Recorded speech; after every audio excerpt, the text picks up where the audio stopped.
आप देख रहे हैं जैन हिंदुस्तान न्यूज चैनल, सत्य बात सबसे पहले।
आप देख रहे हैं जैन हिंदुस्तान न्यूज चैनल, सत्य बात सबसे पहले। वाणी को जैन हिंदुस्तान चीफ मुनिवरन साधुवरन सभी के चरणों में नमन करता हुआ सभी को जय जयंती करते हुए, परम सौभाग्य का विषय है, जब से चातुर्मास लगा तब से एक अन्य इसलिए कह रहा हूँ कि बहुत सारे कार्य जो हमारे जीवन में देखने को नहीं मिले वो इस चातुर्मास में देखने को मिले। मैंने गुरुदेव से और मुनिवरन से मैंने चर्चा की कि मेरी 55 साल की उम्र हो गई, लेकिन 55 साल में ऐसे कार्य जहाँ पे हम पहुँच नहीं पाए, आपने यहाँ पे ही सब दर्शन करवा दिया। ये सफल चातुर्मास का ऐतिहासिक पल था। जितने भी भामाशा थे, जितने भी युवकगण, युवतियां, महिलाएं, सभी ने अपना योगदान बहुत ही सराहनीय दिया इस चातुर्मास में। एक मैं बात कहना चाहता हूँ गुरुदेव से कि गुरुदेव, एक चीज मैंने नोट की है पत्रकार के नाते, या युवाओं को आपने एक चातुर्मास लेकर के एक बहुत सफल एक मजबूती दी है। हमने जहाँ पे भी देखा है पूरे भारतवर्ष में कि सभी बड़े संघ को चातुर्मास दिया जाता है, लेकिन आपने बड़े संघ के साथ में युवाओं को जो आज इतनी शक्ति दी है, अब पूरे भारत में एक पैगाम पहुंच जाएगा कि युवा शक्ति बहुत ही आगे चलित है और आगे हमेशा इस चातुर्मास, चाहे कोई भी चातुर्मास हो या अन्य कोई भी कार्य हो, वो सक्षम रूप से युवा शक्ति का शक्ति है। अब आपने इस चातुर्मास में बहुत ही ज्ञानार्जन खूब लोगों तक पहुंचाया और हमने भी अपने चैनल के माध्यम से सिर्फ प्रवचन को रोक करके बाकी सब चीज को हमने दिखाया, क्योंकि आपकी आज्ञा थी प्रवचन न प्रसारित करें। हम आज्ञा के विरुद्ध नहीं जाना चाहते, हम भी अपनी मर्यादा में रहना चाहते थे ताकि आपका चातुर्मास बहुत सफलता की ओर आगे बढ़े। और संघ ने जो मुझे सम्मान मान दिया, मैं कभी भूल नहीं सकता। और जब कभी भी कोई भी कार्य हो, मुझे जरूर याद कीजिएगा। जैन हिंदुस्तान हमेशा तत्पर रहेगा। एक खुशी की बात है, पूरे भारतवर्ष में हमारी शाखाएं हैं और पत्रकार हैं। आउट ऑफ 15 कंट्री में पत्रकार और शाखाएं भी है, ऑफिस भी है। जहाँ पे भी कहेंगे हमारे पत्रकार मिलेंगे। अभी हम गांव की ओर प्रसारित करने वाले हैं पत्रकारों को, ताकि गांव में भी विकास हो। ऐसी शुभकामनाएं। धन्यवाद। जय हिंद।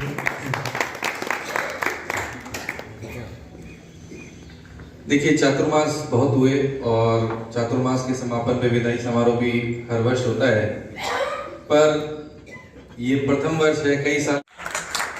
तो ऐसा भी कार्यक्रम मैंने पहली बार देखा जहां 26 वक्ता आके अपने भाव व्यक्त करें और गुरु भगवान सभी को बहुत प्रेम से सुन रहे हैं। अब मैं विनती करूंगा परम पूज्य सम्यक रत्न सागर जी महाराज साहब से, शाश्वत रत्न सागर जी महाराज साहब से, जिनवाणी के पास सकल से जीवन सत्य प्रदर्शक परम पूज्य गुरुदेव आचार्य भगत के चरणों में वंदन नमन। बीकानेर की धरती के गौरव स्वाध्याय रसिक परम पूज्य सम्यक रत्न सागर जी महाराज साहब के चरणों में वंदन। उपस्थित सभी मुनिमंडल साध्वी जी मंडल के चरणों में यथायोग्य वंदन अनुवंदन। उपस्थित धर्म प्रेम। पाटा, खाटा और बाता, पाटा, खाटा और बाता की नगरी बीकानेर। कुछ गलत बोला क्या? सही है ना? पाटा, खाटा और बाता की नगरी बीकानेर, और इसी बीकानेर की नगरी में निवास करने वाला एक समृद्ध किसान। संपत्ति उसे वारिस में मिली थी, और संपत्ति वारिस में मिली थी इसलिए वह कैसा हो चुका था? कैसा हो चुका था? हाँ, आलसी।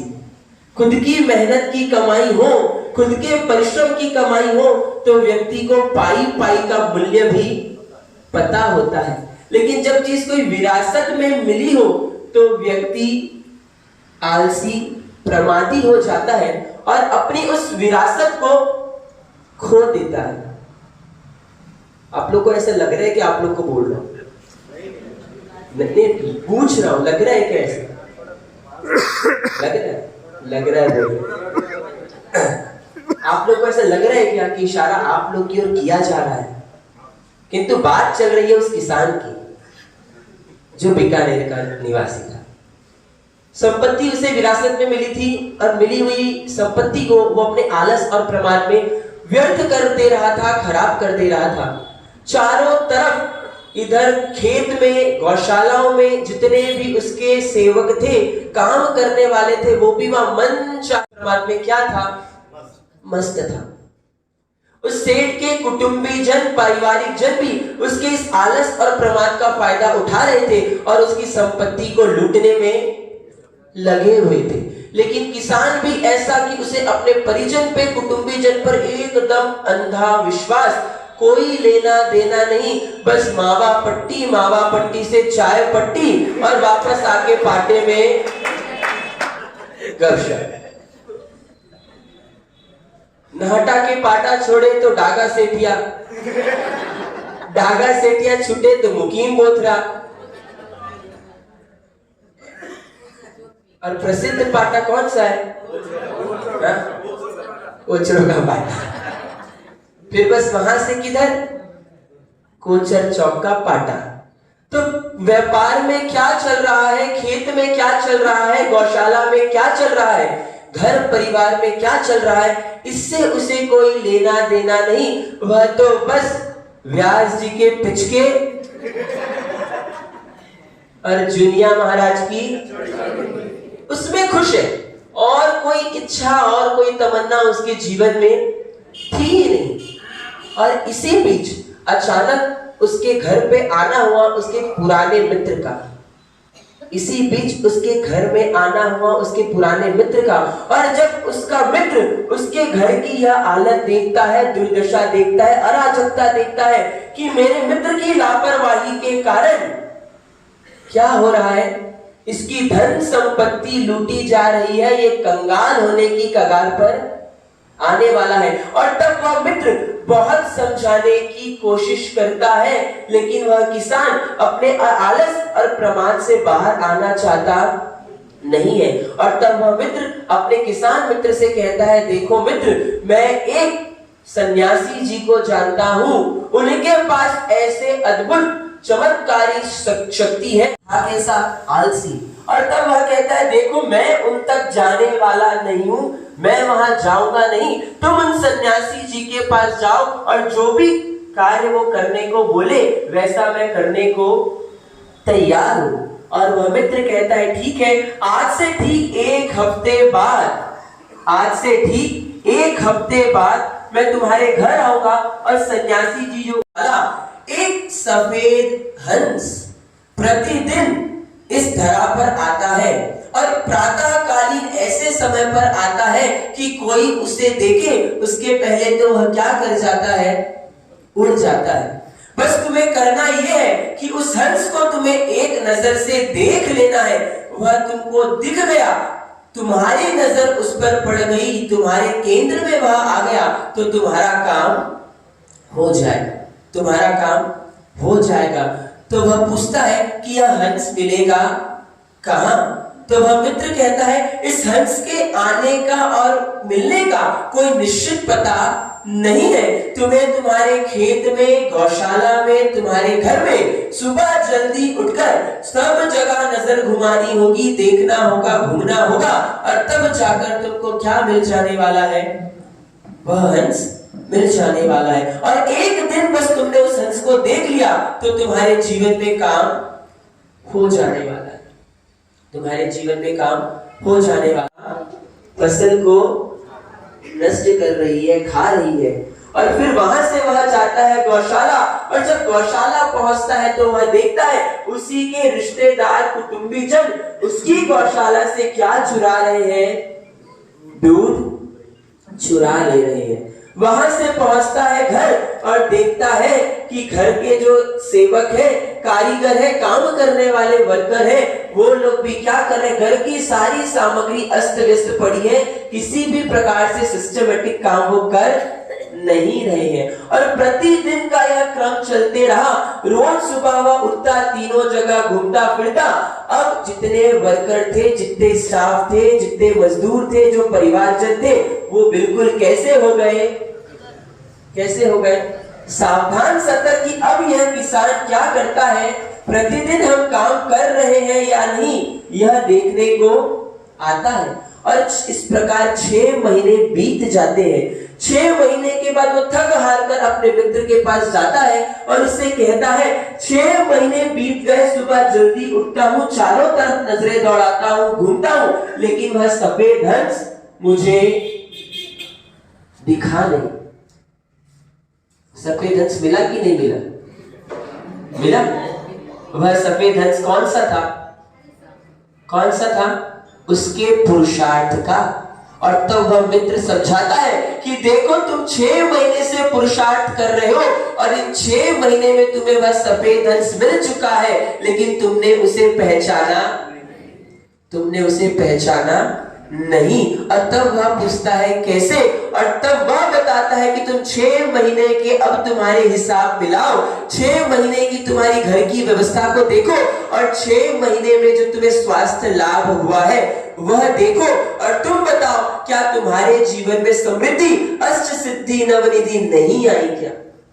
और तब उस किसान को लगता है कि वास्तव में उस पुरुषार्थ के सफेद हंस ने मेरे जीवन की क्या कर दी?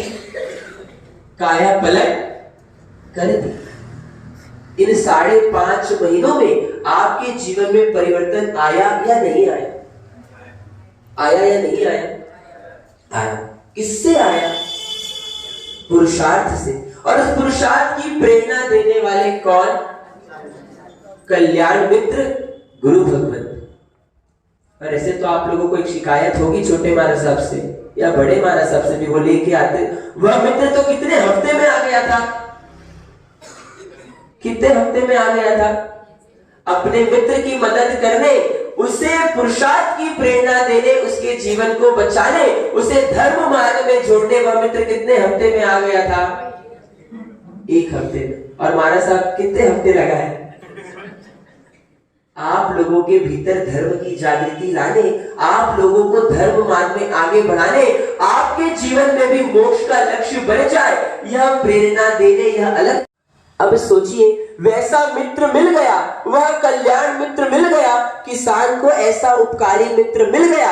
अब जिम्मेदारी किसकी है कि उस मित्र से जुड़े रहने की और अपने कल्याण के मार्ग में आगे बढ़ने की। मित्र अपनी जिम्मेदारी से पीछे हटा। इतना आलसी प्रमादी देख के भी मित्र ने अपनी मेहनत करने में कोई कमी की? अभी आपको कोई बोले कि भैया काम सामने वाले का है और तू खुद जा चला के पूछ लिया, फिर आके मेरे को उपाय बता दे, क्या बोलोगे? क्या बोलोगे?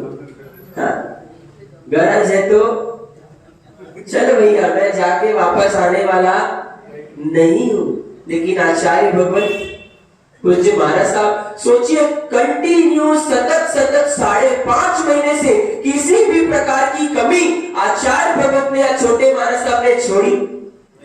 अलग अलग अधिवेशन, बीकानेर वासी भी धर्म के मार्ग पर आगे बढ़ने चाहिए, एक ही लक्ष्य, और यह कल्याण मित्र आप बीकानेर वासियों को आपके जीवन में मिले।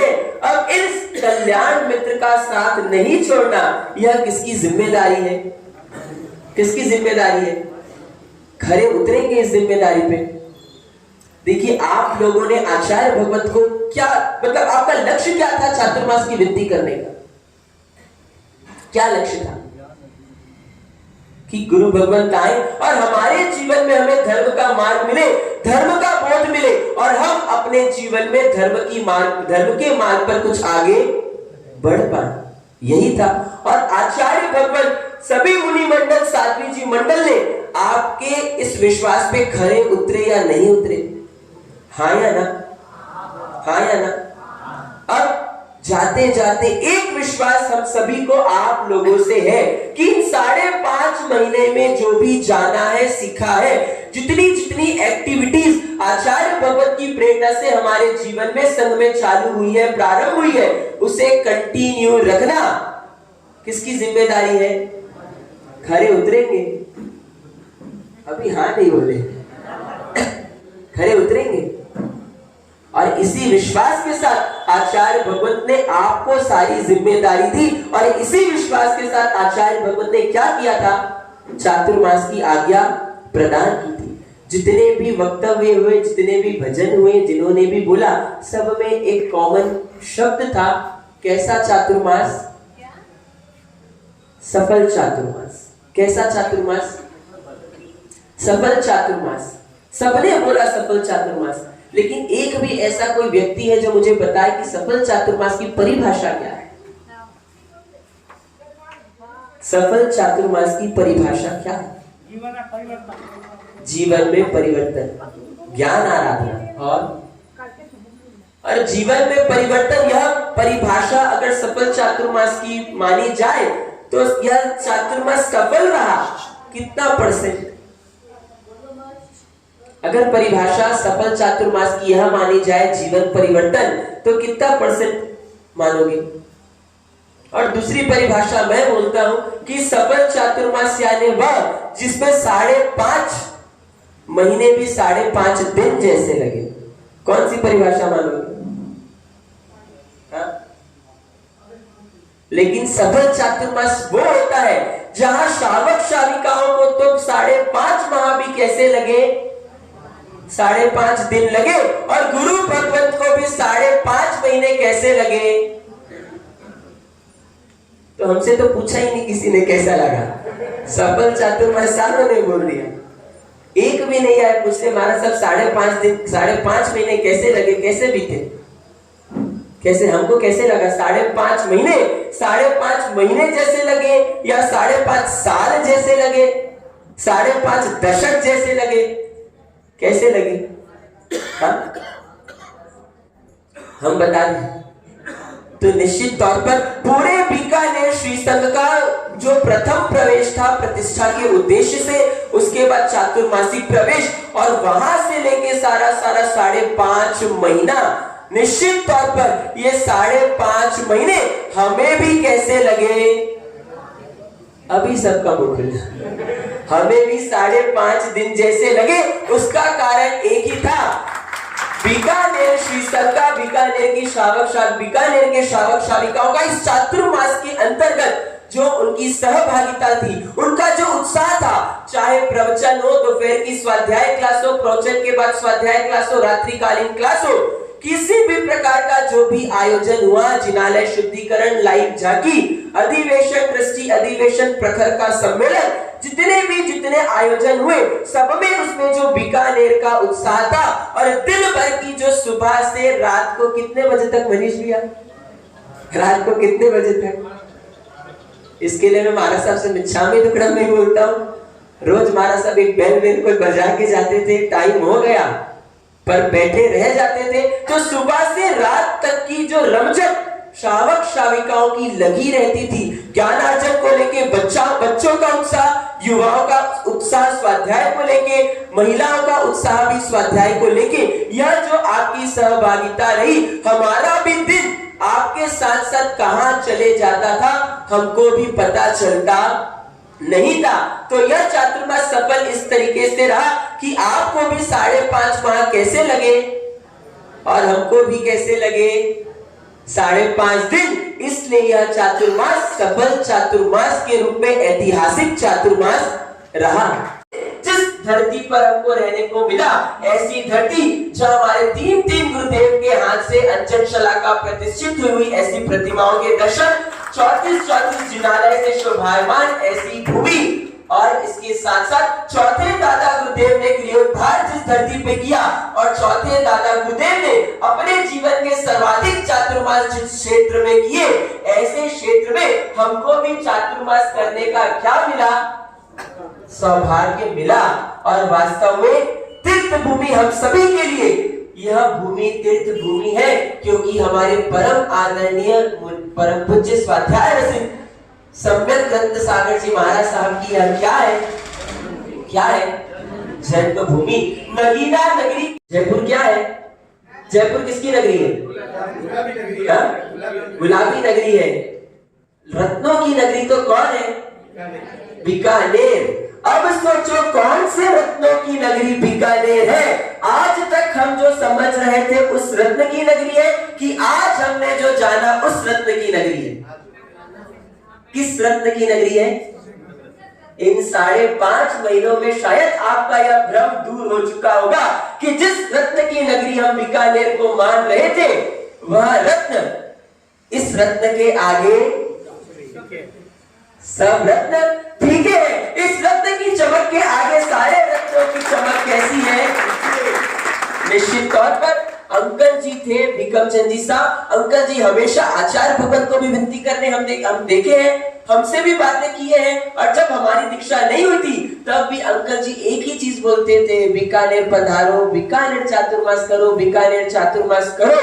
और अंकल जी का जो वह सपना था वह पूरा हुआ। और वास्तव में इन 5.5 महीनों में बीकानेर की नगरी ने जान लिया कि ये सम्यक रत्न क्या है। जान लिए? नहीं जान लिए? सारे रत्नों का जिसमें समागम हो जाए, ऐसा रत्न कौन सा है?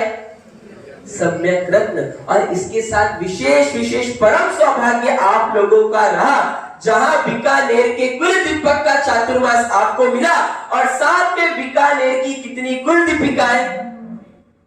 3 कुल दीपिकाओं का भी चातुर्मास आपको इस वर्ष मिला। कैसा ऑफर था आप लोगों के लिए? महासेल, बम्पर ऑफर है ना? कितना बाय 1 गेट कितना मिला? एक आचार्य भगवंत आए तो बीकानेर के कितने आए? 4 तो वो जिन्होंने यहाँ जिया है। और बीकानेर का मूल से जिनका संबंध है, ऐसे कितने मुनि भगवंत? ऐसे 3 मुनि भगवंत। और तो कुल 7 साधु जी, साध्वी जी भगवंत ऐसे जो इस बीकानेर की माटी से जुड़े हुए हैं। इस बम्पर ऑफर का, इस महासेल का हमने कैसा लाभ उठाया? कैसा लाभ उठाया? चोखा।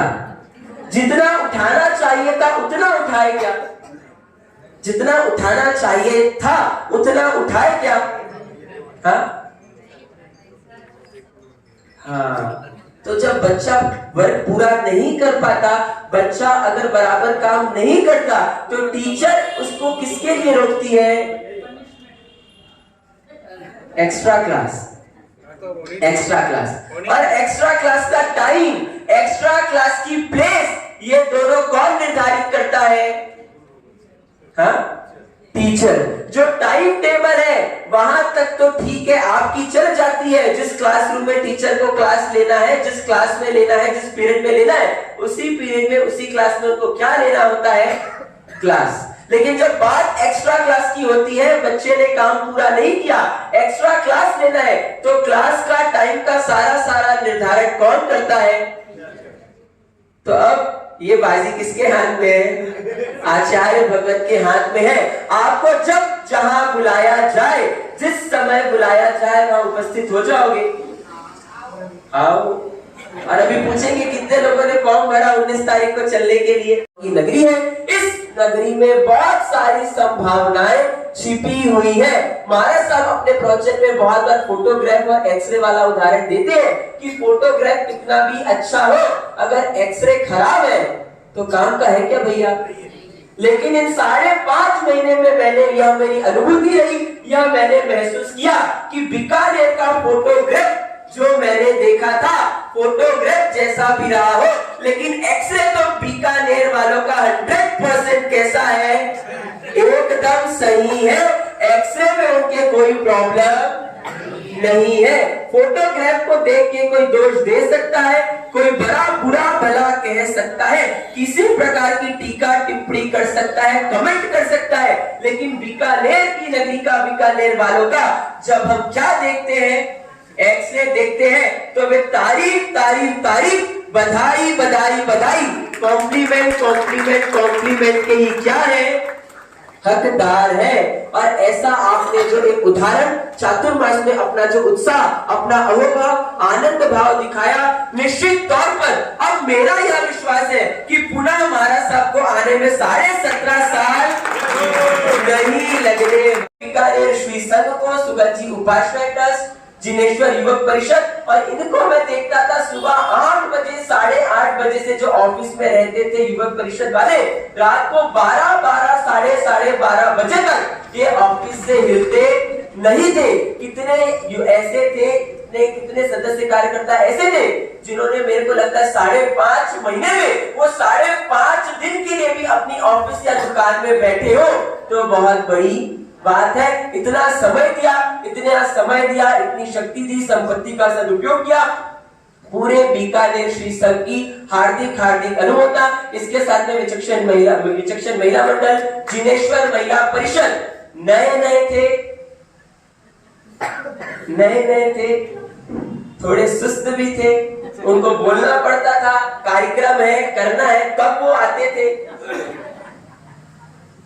तो लेकिन आगे जब भी कोई चातुर्मास हो, शायद इस चातुर्मास में आप लोगों को काफी कुछ ट्रेनिंग मिल गई होगी। तो इस चातुर्मास को सफल बनाने में सभी साधु जी, साध्वी जी, भगवंतों का, सभी श्रावक श्राविकाओं का, बीकानेर श्री संघ का जो योगदान रहा, हम सभी की तहे दिल से अनुमोदना करते हैं। और इसके साथ आज यह जो भी 5.5 महीने का यह जो हमको वातावरण दिखा, और आज यह जो माहौल बना, कहीं ना कहीं आज हम उनको भी याद करें, प्रवर्तनी महोदया चंद्रप्रभा श्री जी महाराज साहब, जिनकी प्रेरणा से इस रत्नों की नगरी से ये रत्न निकले, और आचार्य भगवत की महती कृपा रही, जिन्होंने इन रत्न को स्वीकार किया, उनको अपनी निष्ठा में रखा। और इस चातुर्मास में हमको इस रत्न की क्या दिखा दी, चमक दिखा दी। तो उन प्रवर्तनी महोदया चंद्रप्रभा श्री जी महाराज साहब को भी हम सभी आज याद करें, जिन आज्ञा विरुद्ध कुछ भी कहा हो तो मन वचन काया से मिच्छामि। क्लास का भरपूर लाभ लिया, उनकी भी बहुत बहुत अनुमोदना कि बीकानेर में 5 क्लास दिन में वो उन्होंने की, उनकी बहुत बहुत अनुमोदना। अब मैं विनती करूंगा पूज्य समय दत्त सागर